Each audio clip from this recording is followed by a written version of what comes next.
right now on 5 on Your Side at 10. Tragedy during the morning commute. It would have helped if the baby was in the car seat. A 3-year-old killed in a crash. The emotional plea tonight from other drivers. People, please slow down. Weekend rain chances and building heat. The weather impact forecast over the next 7 days is timing out the changes coming to the bi-state area. Our top story, her disappearance has haunted a Missouri town for nearly 35 years. You know, this is a town where you would not lock your doors. Tonight, investigators confirming a new search for Gina Dawn Brooks. We're told evidence was collected during a massive search of a property in Bollinger County. Good evening, I'm Mike Bush. And I'm Kelly Jackson. This week's search took place about 15 miles away from where the 13-year-old girl was last seen in Fredericktown. Laura Barcheski just got back from that community with reaction. Laura. Mike and Kelly, the people of Fredericktown say the disappearance of Gina Dawn Brooks changed the entire town forever, and these recent developments have given them hope that they might find closure soon. Yeah, the town needs it. You know, you got a small town that everybody still waves at everybody. They say hi to you in Walmart and they move around you in Walmart. You know, they'll give you room. And it's a small town, and people need the closure. We really do. 13-year-old Brooks disappeared in August 1989. She was out riding her bike at night about 15 miles from the site. Law enforcement have been searching around this week in Bollinger County.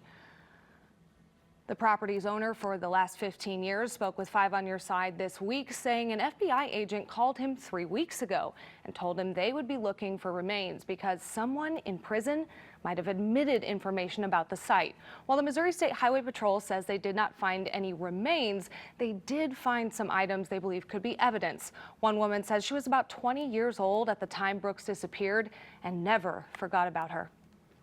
This is just an easygoing town. You know, everybody was out and about. It was summer, you know, and you started looking over your shoulder or looking at your surroundings when you would go places. 3 men were implicated in her disappearance, but no one was ever convicted because of the lack of evidence. The items found during the multi-day search through a dense wooded area are being sent to the Missouri State Highway Patrol Crime Laboratory for analysis.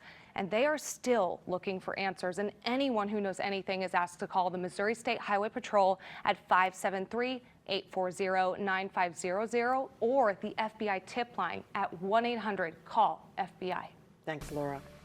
Spot storms continue to impact the bi-state region tonight. Some areas have seen some quick downpours and even some rumbles of thunder. Chief Meteorologist Scott Connell is tracking them in the weather impact forecast. You know, most of us in the metro area saw that during the afternoon, early evening hours, and things tended to settle down. We've had one thunderstorm, though, where we could see the lightning farther to the south of St. Louis, and that's moving out of southern Iron County into portions of Reynolds County. And now it's finally starting to fizzle out a bit here as it's gone by just north of Ellington. But it did put down some downpours and certainly some pretty decent cloud-to-ground lightning. Meanwhile, the rest of the area is pretty quiet right now, and most of us will stay dry for the remainder of the overnight hours. Some patchy fog is possible by early morning tomorrow, and a very limited rain chance for Friday. Looking at our visibilities early tomorrow, basically if you saw some rain today or you're southwest of St. Louis, down here over the eastern Ozarks in the Merrimack River Valley per se, some of those low spots will see some patches where the visibility drops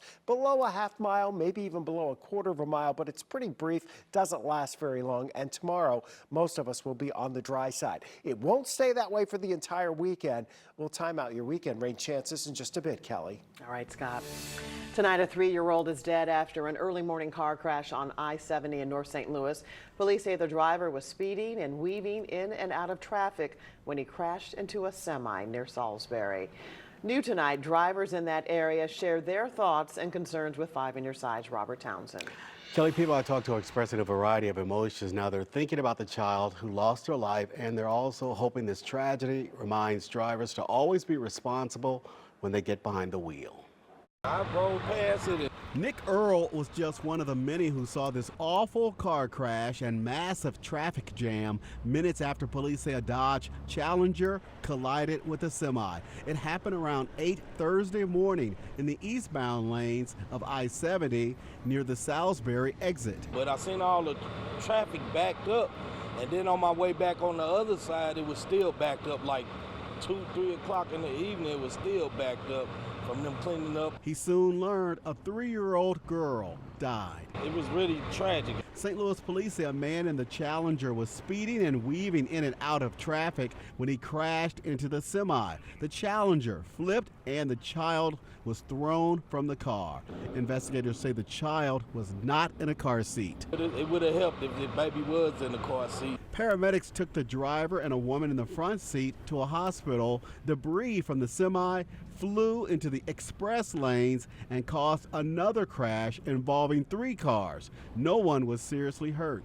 My prayers go out to them. It's real sad, man. I be seeing a lot of people speeding myself. I drive slow. I drive under the speed limit. Truck try to get on the highway, and there's no space. They just step on the gas.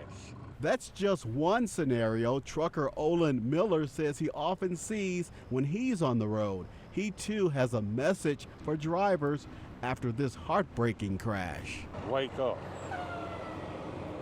Pay attention. People, please slow down. Again, police say the 26-year-old man and 22-year-old woman are expected to be okay. Now, the semi-driver wasn't hurt. As of right now, the driver of the Challenger has not been charged. Tonight, Christopher Dunn's legal team is working to get him out of prison. After spending 34 years behind bars, a judge overturned Dunn's murder conviction. However, the Missouri Attorney General appealed that decision, and the state Supreme Court halted his release. Now, Dunn's lawyers have until tomorrow to file a response. The AG has until Monday. St. Louis University criminal justice professor Kenya Brumfield Young has dedicated time to Dunn's case. They argue because they do believe that justice was served, that the case concluded the way that, constitutionally, and then unless there are any constitutional errors, that there's no way that we can go back and unwind something based on either newer evidence or things like that. Brumfield Young saw Dunn earlier today. She says he's still optimistic. Today, a judge gave the St. Louis Circuit Attorney's Office a deadline for 5 p.m. tomorrow to file evidence in the Bar PM case. Chad Morris says he was arrested without probable cause after St. Louis police officers crashed their SUV into his bar last year. Police claim he got into a physical altercation with an officer. His lawyer filed a motion for a judge to either sanction the Circuit Attorney's Office or drop the case. Tonight, 2 Jefferson County high schools are working to repair $1 million in damages to their football fields. Fields at Fox and Seckman High Schools were damaged by heavy rain earlier this month. Rain lifted the turf on both fields. Now closed, it will impact multiple sports, band practices, and gym classes. Programs are adjusting their schedules while the schools work on a timeline for repairs. There's always concerns, hey, coach, we're going to have any home games this year? Do you know what's going on? And really that's something that we don't have information on right now. And it's something that, I tell them all the time, worry about the things you can do, focus on the things you can control, and that's what we've been doing out of camp. Fox High School's first home game of the season will now be played at Melville. Just hours from now, the race for the White House will come through St. Louis. 5 on Your Side has learned Donald Trump's pick for Vice President, J.D. Vance, will be in town tomorrow. The Ohio senator won't be addressing the public. He'll attend a private GOP fundraiser alongside fellow Senator Eric Schmidt of Missouri. The time and location have not been made public. We do know the cost is $3,000 per person. Illinois Governor J.B. Pritzker is tamping down the beepstakes rumors. The Chicago Sun-Times reports he had a phone call yesterday with Kamala Harris's campaign to gauge his interest on joining the Democratic ticket. The Harris campaign did not call me yesterday. I have had a number of conversations with people I do regularly with the campaign. As I say, I don't want to talk about any private conversations I've had, but I will say that I have said directly to the vice president that I'm going to do everything and anything that is necessary to make sure that we beat Donald Trump. Pritzker made those comments today during a security briefing for the Democratic National Convention, which is being held in Chicago next month. 5 on Your Side political editor Mark Maxwell will report for us from the DNC. You can look for his live reports starting August 19th. Well, tonight, a Metro East music teacher received top honors from a pop music icon. Melissa Gustafson-Hines is a recipient of the Manilow Music Project Teacher Award. And Barry Manilow hand-delivered the award to her tonight before his concert at the Enterprise Center. She has been the band director at O'Fallon Township High School for the past 17 years. The award includes a $10,000 grant from the Manilow Fund. Half of that will help pay for new band equipment. And as an added bonus, the Enterprise Center donated an extra $2,500 tonight. There are so many great music teachers across the country with different resources.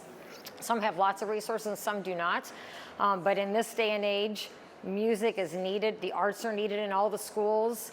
And for someone to be paying it forward in the arts, because the arts change lives, they are memories, and they make people who they are today. They give people a place. So the fact that he is doing this, it is really special. The Manilow Music Project has awarded $10 million to schools across the country.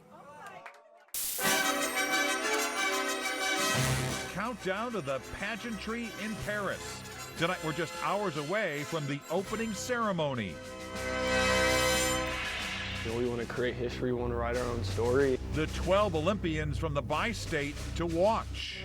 St. Louis is like I was born and raised. Plus a look back at St. Louis's Olympic history. It's the first Olympics that are held in the United States. And the fight to proudly display the Rings of Honor here.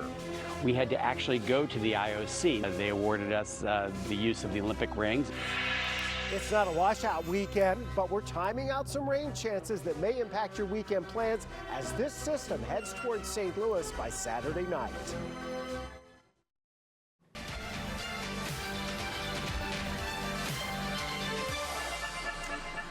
Here's a beautiful sight, a live look at the Eiffel Tower in Paris. It's just after 5 a.m. in France now. And we're less than 15 hours away from the opening ceremony of the 2024 Summer Olympic Games. And it's going to be an Olympic kickoff like you've never seen before. In fact, just hours ago, final preps were made along the banks of the River Seine.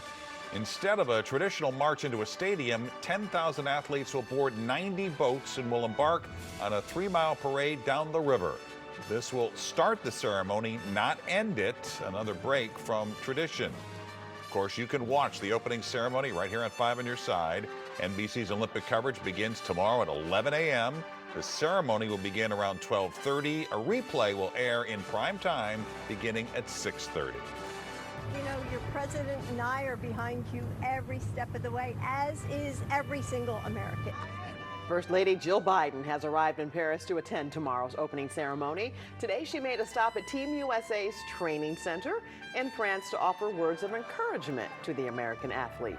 The Summer Olympics have only been held in the United States 4 times. The last was back in Atlanta in 1996. It's been a while. The first was right here in St. Louis, 8 years after the very first modern-day Olympiad was held. In tonight's Journey to Paris, Rennie Knott takes a look at how our city is keeping its Olympic memory alive.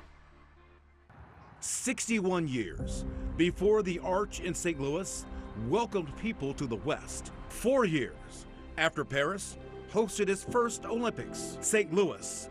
It's the first Olympics that are held in the United States. Welcomed athletes from around the world. The third modern Olympiad. To the Games. More than 600 athletes that came to St. Louis. The Olympic competitions in 1904 were nothing like what we see today. Tug of war was an Olympic sport, a sport called the plunge for distance, which was a diving event. The Iron Gates at historic Francis Field. Every time I'm over there, I sort of have my breath taken away by those gates. Now commemorate where track and field took place and where at least one Olympian made Olympic history. First games where an African-American athlete finishes on the podium. George Pogue wins 2 bronze medals. The Missouri History Museum is now home to many of the Olympic artifacts. Right here, you know, we have the silver medal from the tug of war event at the 1904 Olympics. And old photos. This photograph right here shows off something from the marathon. But now, There is also something new in St. Louis. I said we need something here to mark the Olympics. Something that did not exist 120 years ago. It didn't even exist till 1913. The Olympic Spectacular. It's such a wonderful symbol. 5 rings on top of podiums, symbolizing the placing of gold, silver, and bronze.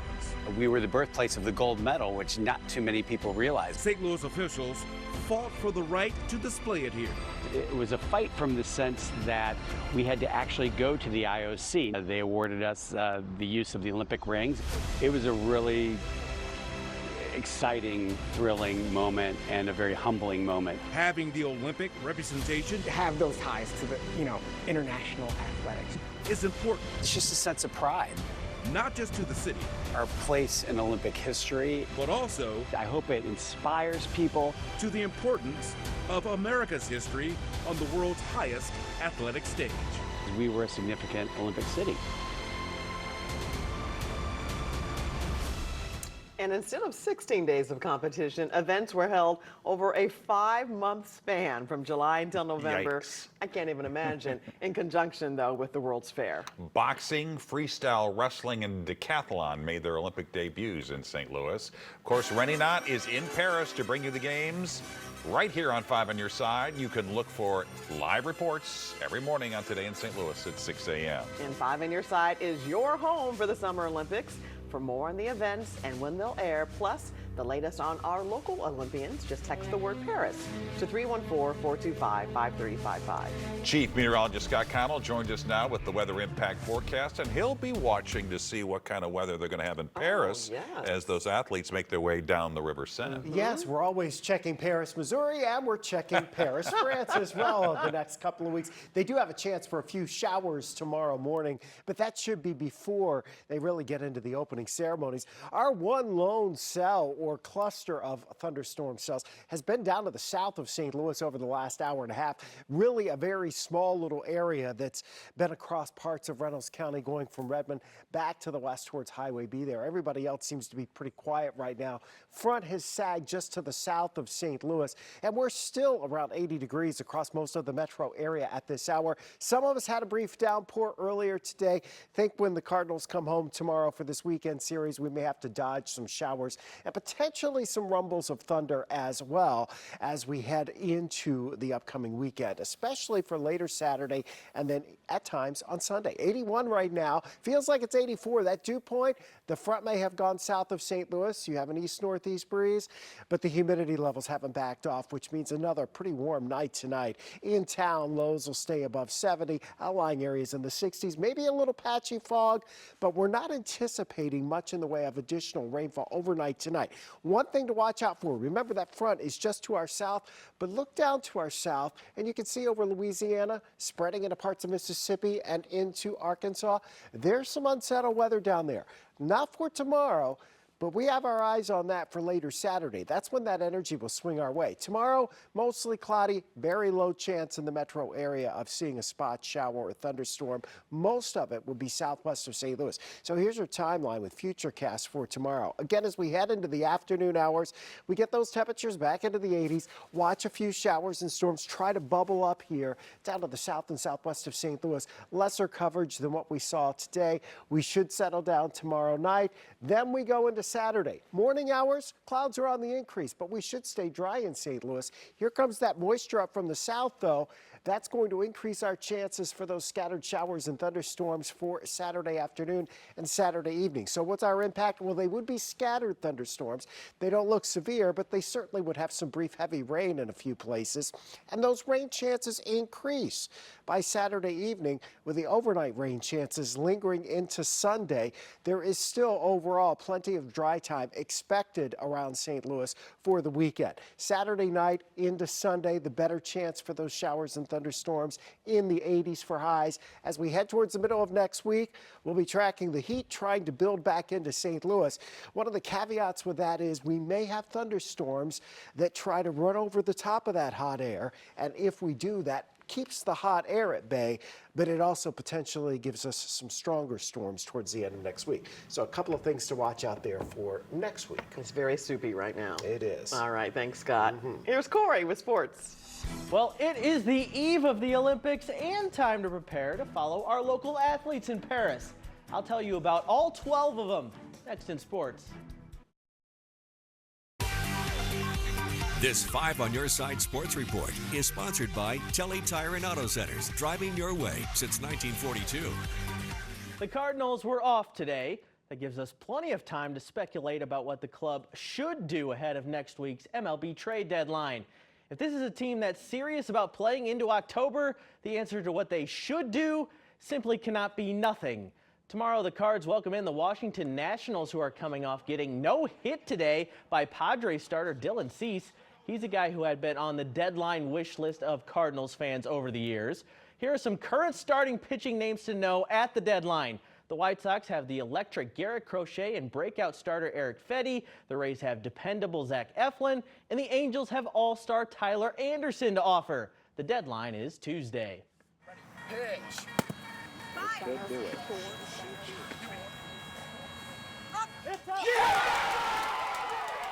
This morning in St. Charles, we had the sights and sounds of beat baseball. It's where the visually impaired can experience the thrill of victory despite their impairment. The St. Louis Archers knocked off the two-time defending champion Indy Edge to advance to the semifinals. It was celebration on the field, but all business once they crossed over the baseline. We're a professional team, and you know, came out here to handle business. We still got business to handle, so it's on to the next one. Everyone's wanted this game, and we came in ranked second, and everyone said you can't be ranked first unless you beat the champions. So we just beat the champions. Tomorrow it is finally here. The opening ceremony will usher in another Olympic summer. There's nothing St. Louisans love more than cheering on one of their own, and we have a dozen local athletes to follow in Paris. It should be no surprise that the St. Louis area will be well represented over in France. This year we have 12 athletes to follow with ties to the metro area. So let's dive in. And what better way to dive in than with Tyler Downs? The Baldwin native is in his second Olympics and will compete for a synchronized 3-meter medal. I've had that experience before, so I feel like I can really learn from the journey. Also in the pool, a brother and sister pair. Aaron and Alex Shackle are St. Louis natives going for gold. From the pool to the pitch, Patrick Schulte is a Francis Howell and SLU alum. Now he's in net hoping to guide Team USA to an Olympic medal in men's soccer. You know, that's kind of our goal going into this is, we want to create history, we want to write our own story. On the court, we are well represented. Chaminade's Jason Tatum is fresh off an NBA championship and will be looking for his second straight gold medal with the U.S. men's hoops team. For the women, Incarnate Word's Nafisa Collier is also looking for her second gold in a row on the court. I mean, anytime you get to wear USA across your chest, it's such an honor. Now to track and field. Freddie Crittenden attended McClure North, and he'll be going for a medal in the 110-meter hurdles. John Burroughs' Brandon Miller goes for gold in the 800 meters. He has been dreaming of this moment since he was 11 years old. You know, I dream about it, being in a race, standing on the podium, getting the gold medal around my neck. We have a pair of distance runners to follow. Mizzou legend Carissa Schweitzer has a shot at gold in the women's 5,000 and 10,000 meters. Emily Sisson broke the American Marathon record in 2022 in Chicago. Now the former Parkway Central Colt will try to win a marathon gold medal. We also have two throwers in Paris. Troy Buchanan hammer thrower Deanna Price is back for another shot at gold. And East Alton Wood River grad Jaden Ulrich is at her first Olympics, looking to make her mark in women's discus. You always want to dream really big, so I feel like one of my first dreams was I'm going to make the Olympic team when I'm older. Certainly a lot of high schools and hometowns going to be beaming with pride the next couple of weeks. Very well represented. Definitely. All right, Corey, thanks. Precious medals, the tiny but big cheering section for Team USA. Members of Team USA have crossed some tough hurdles in their pursuit to Paris, and so have these tiny Americans back home. Patients in a NICU near Chicago are showing off their Olympic spirit. The hospital staff says the little champs have all been awarded gold medals for their bravery, resilience, and of course, their cuteness. They get a 10, each and every one of them. There you have it, 5 on your side at 10. The Tonight Show starring Jimmy Fallon is next. Start your day with Today in St. Louis at 4 a.m. and Ready will be live from Paris in the 6 o'clock hour. Go Team USA!